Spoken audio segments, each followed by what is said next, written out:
So the challenge is that when I was hired by the governor, the agency, State and Consumer Services Agency, will look very different than the new agency that it will be created. And so the kinds of things that I thought were going to be priorities, or that have been priorities for this period of time, will be different a couple of years from now, depending on where I end up in the organization. What the commitment I made and the goals that I had were efficiency goals. To be able to execute the executive order that the governor made in regards to reducing vehicles, reducing the number of cell phones, reducing the footprint of the state. In other words, to execute those orders and make sure they're in conformance with what the governor wants. But in addition to that, to really downsize the departments so that they are leaner, meaner, and can live within a budget.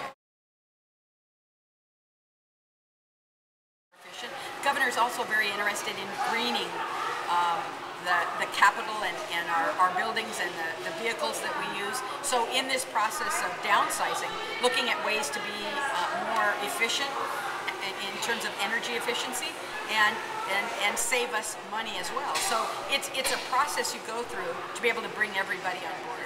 All of the vehicle purchases come through the Department of General Services, which is part of the agency. But I'm looking at vehicles for the Highway Patrol, for the Conservation Corps, for corrections, and to get them to use alternative fuel vehicles or electric vehicles is very difficult. But that's our job. The challenge with the emergency vehicles is they have to be rated to a certain level, and in the Highway Patrol vehicles, they have to have bulletproof doors and certain equipment. And so you can't really put them in a Prius because they don't have the ability to do all of those things and still carry the weight.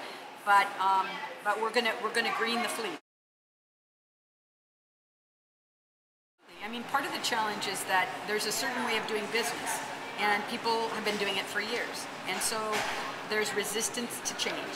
We have been living beyond our means as a state for a long period of time. We've been borrowing against the future.